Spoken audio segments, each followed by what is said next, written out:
नमस्कार. नर्मदे हर. माझी नर्मदा परिक्रमा .blogspot.com या संकेतस्थळाच्या यूट्यूब चॅनलवर आपल्या सगळ्यांचं स्वागत आहे. आज आपण बघतोय लेखांक 39. अखंड रामायण सेवा चाललेली मधुपुरीची मार्कंडेय तपोभूमी घोडाघाट. वाघाने मारलेल्या म्हशीबद्दल विचार करत करत पुढे चालत राहिलो. एवढ्या ताकदवान जनावराला लोळवून ठार करणारा वाघ किती शक्तिमान असेल याची कल्पनाच न केलेली बरी. आणि मुळात अशा वाघाच्या तावडीत मनुष्य प्राणी सापडला तर तो त्याचे किती हाल करू शकतो केवळ या विचारांनी देखील अंगावर काटा आला. मध्ये डाव्या हाताला एक डोंगर अखंड सोबत चालतो आहे असा भास होत होता. हा संपूर्ण डोंगर काळ्या रंगाच्या खडकांनी भरला होता. पुढे गेल्यावर त्याच्या नावाची पाटी दिसू लागली. या डोंगराला काला पहाड असे म्हटले जाते. हे पर्यटकांचे खास आकर्षण असून या पहाडावरती अतिशय मोठ्या मोठ्या काळ्या रंगाच्या भव्य कातळशिळांचा अक्षरशः खच पडलेला आढळून येतो. इथल्या राणीशी जोडलेल्या काही कथा देखील लोक या पहाडाविषयी बोलताना सांगतात. अतिशय वैचित्र्यपूर्ण असलेल्या या शिळा महाराणीच्या इशाऱ्यावर जागा सोडून हलत असत असे स्थानिक लोक मानतात. आपण बघू शकताय की किती काळ्या भोर रंगाच्या शिळांचा खच या पहाडावर पडलेला आहे. नावाप्रमाणे काला पहाड आहे. की संग्रहित छायाचित्र आपण बघतोय काला पहाडची. अशा प्रकारच्या शिळा भारतानंतर केवळ उत्तर आयर्लंडमध्ये आढळतात आणि या करोडो वर्ष जुन्या आहेत अशी पाटी इथं सरकारनं लावलेली आहे. थोडंसं अंतर गेल्यावर दूर कुठेतरी रामायण वाचन चालू आहे असा आवाज येऊ लागला. हळूहळू हा आवाज मोठा होत गेला. सुमारे 4 किलोमीटर अंतरावर चालू असलेला हा आवाज स्पष्टपणे ऐकू येत होता. त्या परिसरामध्ये एवढी नीरव शांतता होती की रामायणातील प्रत्येक शब्द कळत होता. त्या आवाजाच्या दिशेने चालायचे मी ठरवले. मजल दरमजल करता करता नर्मदेच्या काठावर असलेल्या मधुपुरी गावामध्ये पोहोचलो. इथे नर्मदा परिक्रमेचे प्रवर्तक महर्षी मार्कंडेय महामुनी यांनी तपस्या केलेला घोडाघाट आहे. या घाटावर एक घोड्याची मोठी मूर्ती स्थापित केलेली आहे. महादेवाचे पुरातन मंदिर आहे. मार्कंडेय मुनींनी स्थापन केलेले भव्य दिव्य शिवलिंग धुनी इथं आहे. तसेच हनुमान मंदिर देखील असून या हनुमानाच्या समोरच गेली 33 वर्ष दिवस रात्र अखंड रामायण पारायण आणि अखंड ज्योतीचे तेवणे सुरू आहे. दिनांक 8 जुलै 1990 रोजी या 24 तास अखंड रामायण पाठाला इथे सुरुवात झाली. याच मंदिरामध्ये शेणाने सारवलेल्या बंदिस्त उबदार अशा एका लांबच लांब ओसरीमध्ये परिक्रमावासियांची राहण्याची सोय केली जाते. पायाने अपंग असलेला एक सेवेकरी इथे रामायण देखील वाचत असे आणि परिक्रमावासींची सेवा देखील करत असे. याचं नाव लोधी असं होतं. दोन्ही पायाने अपंग होता. मोठा भाविक आणि सात्विक होता. इथे कोणीही बसून रामायणाचे वाचन करू शकतो. परंतु रामायणाच्या वाचनामध्ये कधी खंड पडू नये म्हणून इथे 4 सेवेकरी 1,500 रुपये पगारावर ठेवलेले आहेत. मी असे ठरवले की ज्यावेळी कोणीही रामायण वाचायला तयार होत नाही अशावेळी आपण वाचावे. लोधी मला तखत देऊ करत होता. परंतु ते मी नम्रपणे नाकारत एका कोपऱ्यामध्ये जमिनीवरच आसन लावले आणि नर्मदा मातेचे दर्शन करण्याकरता निघालो.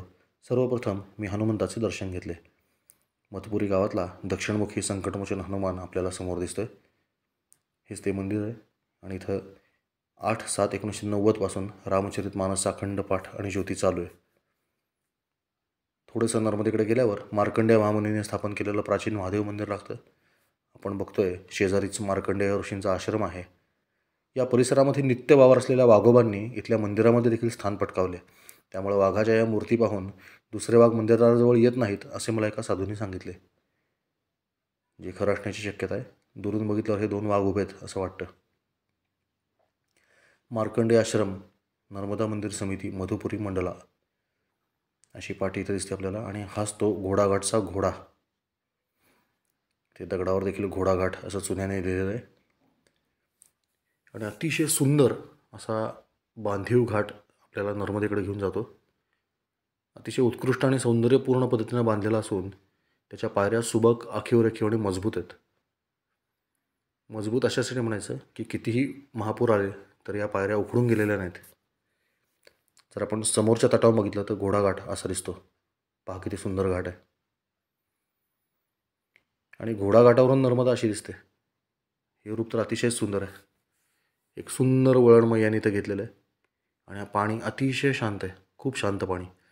तासन तास या सुंदर रूपाकडे पाहत बसलं तरी मन भरत नाही. वाह, सूर्यास्त कसा छान दिसतो इथे.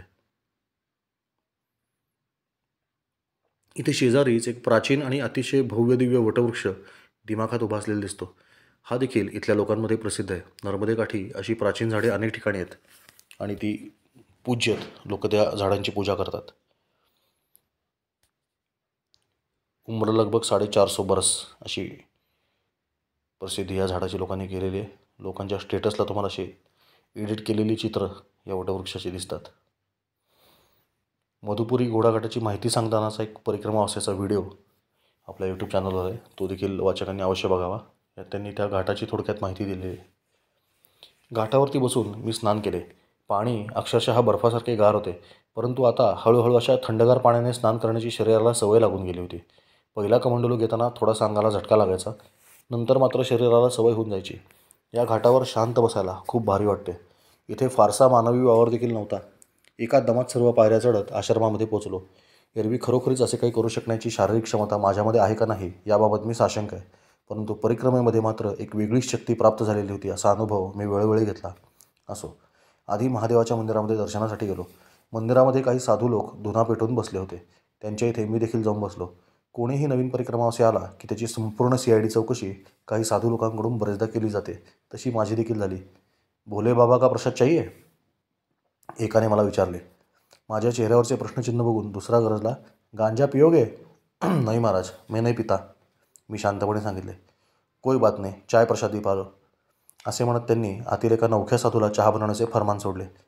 साधू जीवनातील वय किती आहे हे ओळखण्यासाठी त्याच्या जटांची लांबी शक्यतो बघितली जाते. नव्या साधूच्या दाढी-मिशी आणि जटा लहान असतात, तर अनुभवी लोकांच्या जटांचा भार त्यांना झालेला असतो. इतक्या त्या मोठ्या असतात. मुळात डोक्यावर असलेला हा भार सतत त्यांना त्यांच्या साधू म्हणून असलेल्या जबाबदारीची जाणीव करून देत असतो, असे मला एका साधूनेच सांगितले.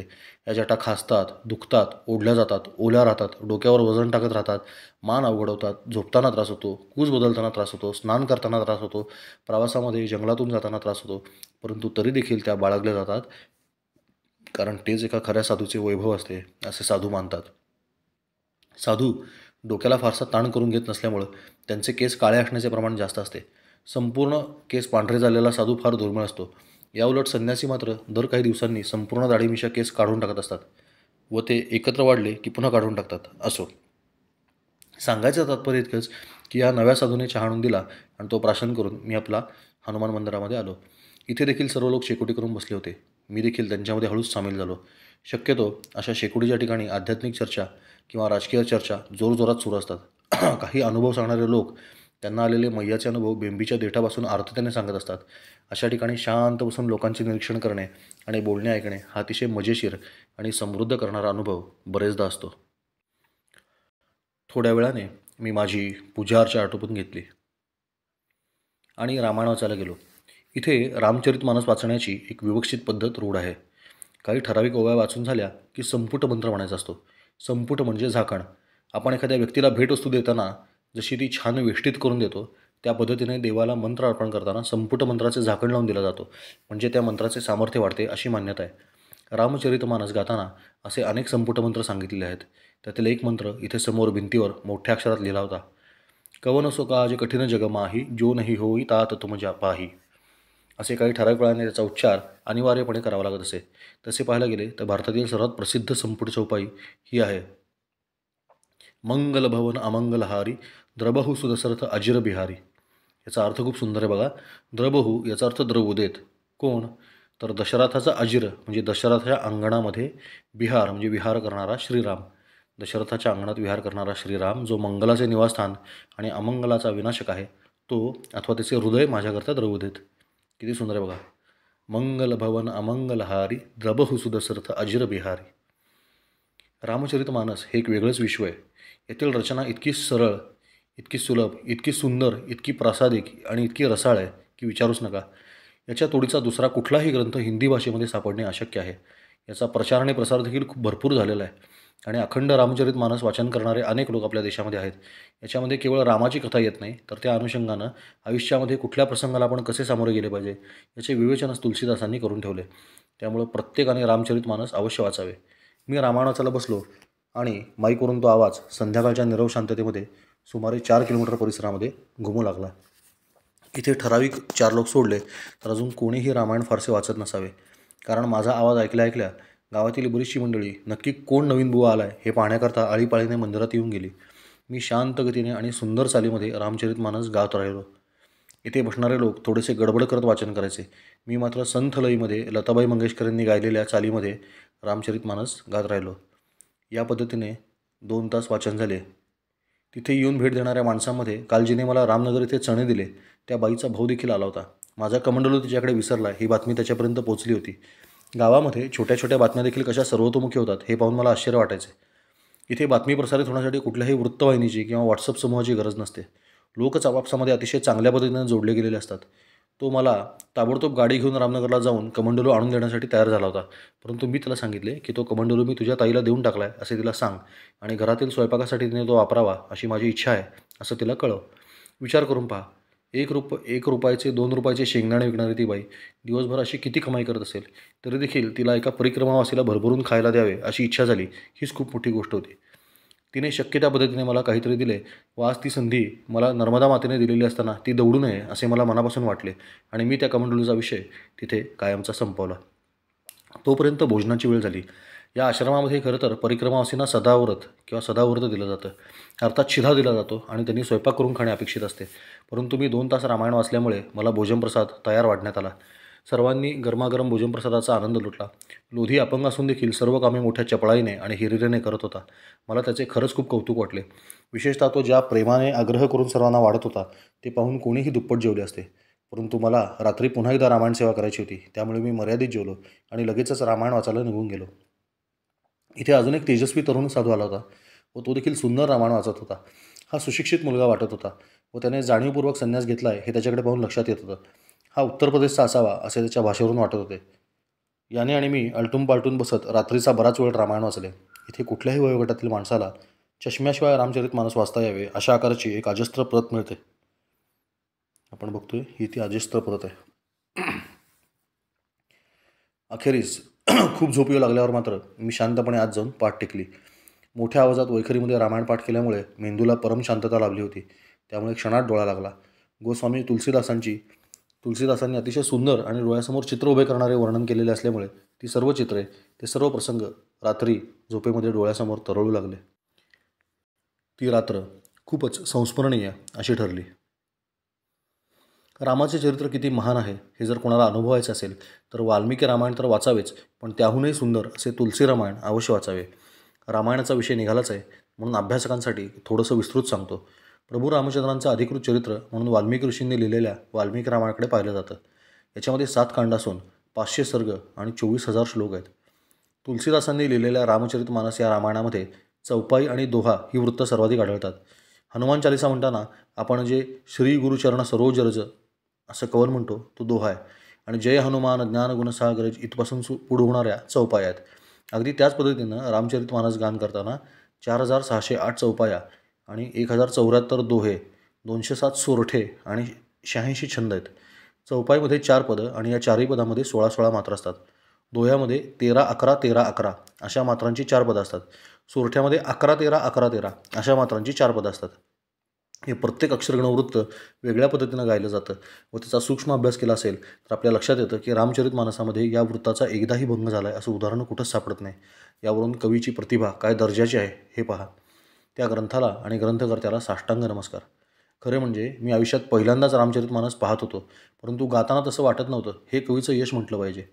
सकाळी उठल्यावर त्या आश्रमातील सर्वच जण मला अजून काही दिवस इथे राहून रामायण पाठ करण्याचा आग्रह करू लागले, परंतु मला अशा कुठल्याही बंधनामध्ये अडकायचे नव्हते. मी आणि त्या तरुण साधूने रात्री काही काळ पाठ केल्यामुळे खूप दिवसांनी या पाठकांना रात्री झोपायला मिळालं होतं. त्यामुळे ते आमच्या मागे लागले होते की इथेच राहा. तो साधू तिथेच राहिला आणि मी मात्र पुढे निघून गेलो. इथून अखंड चालत सूर्यकुंड गाठले. नर्मदेमध्ये असलेलं सूर्यकुंड अतिशय पवित्र तीर्थक्षेत्र मानलं जातं.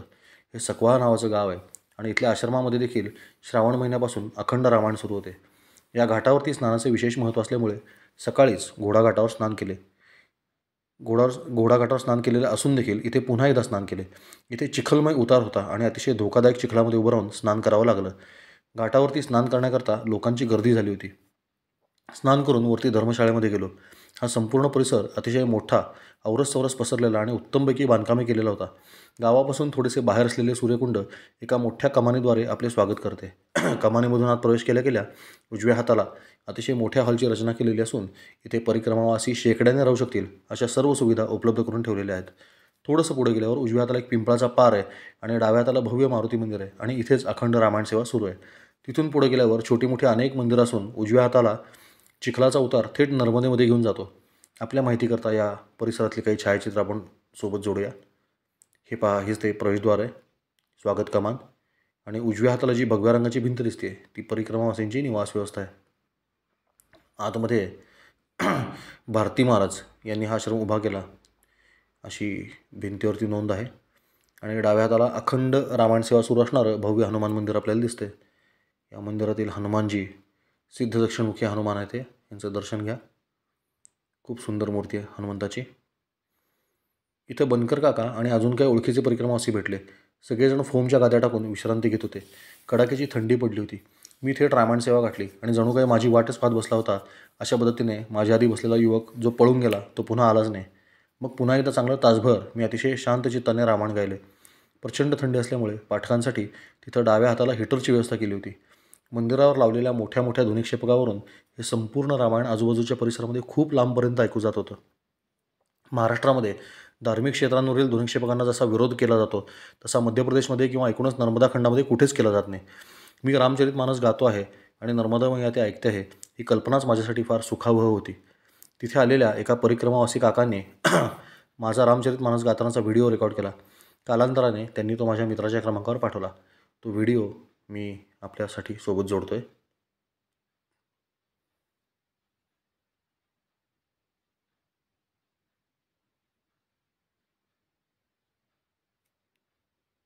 कनकमणि पलगड साय सुभग सुरभि पय फेन समाना कोमल कलित सुपेदीना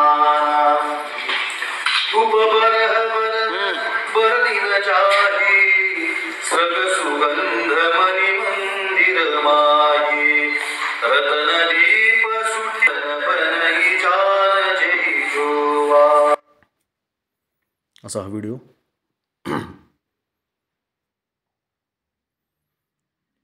अतिशय सुंदर असं हे तुलसी रामायण.